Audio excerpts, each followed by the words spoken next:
ಪಿಲಿಪಿಲಿ TV. ಒಂದು ಊರಿನಲ್ಲಿ ವರ್ಮ ಎಂಬ ಪ್ರಸಿದ್ಧ ಬೊಂಬೆ ಮಾಡುವವನು ವಾಸಿಸುತ್ತಿದ್ದ.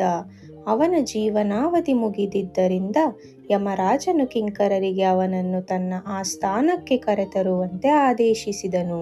ಕಿಂಕರರು ಅವನ ಆದೇಶವನ್ನು ಪಾಲಿಸಲು ಮುಂದಾದರು. ಅಂದು ರಾತ್ರಿಯೇ ವರ್ಮನಿಗೆ ಕನಸಿನಲ್ಲಿ ಕಿಂಕರರು ತನ್ನನ್ನು ಕರೆದೊಯ್ಯಲು ಬಂದಿರುವಂತೆ ಭಾಸವಾಯಿತು. ಆತ ಎಚ್ಚರಗೊಂಡು, ಯಮಕಿಂಕರರು ಬಂದು ನನ್ನ ಜೀವನವನ್ನು ತೆಗೆದುಕೊಂಡರೆ ಏನು ಮಾಡುವುದು? ನಾನು ಏನಾದರೂ ಮಾಡಬೇಕು. ನಾನು ನನ್ನ ಹಾಗೆ ಇರುವ 10 ಮೂರ್ತಿಗಳನ್ನು ಮಾಡಿದರೆ ನಿಜವಾದದ್ದು ಯಾವುದು ಎಂದು ಯಾರಿಗೂ ತಿಳಿಯುವುದಿಲ್ಲ. ಈ ಮೂರ್ತಿಗಳೊಡನೆ ನಿಂತರೆ ಕಿಂಕರರು ಮೂರ್ಖರಾಗುತ್ತಾರೆ. ಆಗ ನನ್ನ ಜೀವ ಕಾಪಾಡಿಕೊಳ್ಳಬಹುದು ಎಂದುಕೊಂಡನು.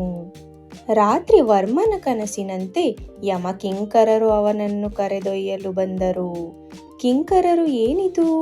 ಇಲ್ಲಿ 11 ಜನ ವರ್ಮರು ಇದ್ದಾರೆ. ಎಲ್ಲರೂ ಒಂದೇ ರೀತಿ ಇದ್ದಾರೆ.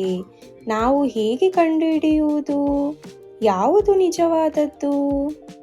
ಯಮರಾಜನಿಗೆ ಈ ವಿಷಯವನ್ನು ತಿಳಿಸೋಣ. ಓ ಯಮರಾಜ, ಅಲ್ಲಿ 11 ಜನ ವರ್ಮರು ಇದ್ದಾರೆ. ಯಾರು ನಿಜವಾದ ವರ್ಮ ಎಂದು ನಾವು ಹೇಗೆ ಕಂಡುಹಿಡಿಯುವುದು? ಆಗ ಯಮರಾಜ ಹೇಳಿದನು, ಮೂರ್ಖರೇ, ಆ ಮೂರ್ತಿ ಮಾಡುವವನು ಬಹಳ ಬುದ್ಧಿವಂತ. ಅವನಂತೆಯೇ ಕಾಣುವ ಮೂರ್ತಿಗಳನ್ನು ಮಾಡಿ ಅಡಗಿಕೊಂಡಿದ್ದಾನೆ. ಹೋಗಿ ಕಂಡುಹಿಡಿಯಿರಿ. ಅವನ ಕೆಲಸವನ್ನು ಖಂಡಿಸಿದರೆ ಯಾವ ಕಲಾವಿದನಾದರೂ ಸಹಿಸುವುದಿಲ್ಲ. ಆ ಮೂರ್ತಿಯ ಬಗ್ಗೆ ಕೆಟ್ಟದಾಗಿ ಹೇಳಿ, ಆಗ ಅವನೇ ಕಾಣಿಸಿಕೊಳ್ಳುತ್ತಾನೆ. ಆಗ ಕಿಂಕರರು, ಈ ಬೊಂಬೆಯಲ್ಲಿರುವ ಹೂನ ನೋಡು, ಇದು ಸರಿಯಾಗಿ ಇಲ್ಲವೇ ಇಲ್ಲ. ಅಯ್ಯೋ, ಇದನ್ನು ನೋಡು ಹೇಗಿದೆ ಎಂದು ನಕ್ಕರು. ಆಗ ವರ್ಮ, ಅಸಾಧ್ಯ, ಏನು ದೋಷವಿದೆ ನನ್ನ ಕೆಲಸದಲ್ಲಿ? ಯಾವ ದೋಷವೂ ಇರುವುದಿಲ್ಲ. ಅವನ ಕೆಲಸವನ್ನು ಖಂಡಿಸಿದ್ದು ಅವನಿಗೆ ಇಷ್ಟವಾಗಲಿಲ್ಲ ಮತ್ತು ಅವನಿಗೆ ತಿಳಿಯದೆ ಹೊರಗೆ ಬಂದ.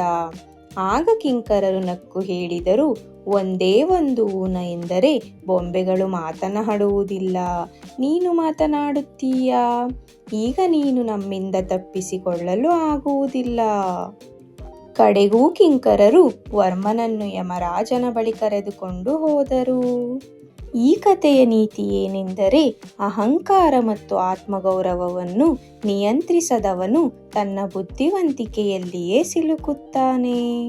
ಕತೆ ನಿಮಗೆ ಇಷ್ಟವಾದರೆ ವಿಡಿಯೋಗೆ ಲೈಕ್ ಮಾಡಿ, ಚಾನಲ್ ಸಬ್ಸ್ಕ್ರೈಬ್ ಮಾಡಿ ಮತ್ತು ನಿಮ್ಮ ಸ್ನೇಹಿತರ ಜೊತೆ ಶೇರ್ ಮಾಡಿ. ಮತ್ತೊಂದು ಹೊಸ ಕಥೆಯೊಂದಿಗೆ ಭೇಟಿಯಾಗೋಣ. ಧನ್ಯವಾದಗಳು.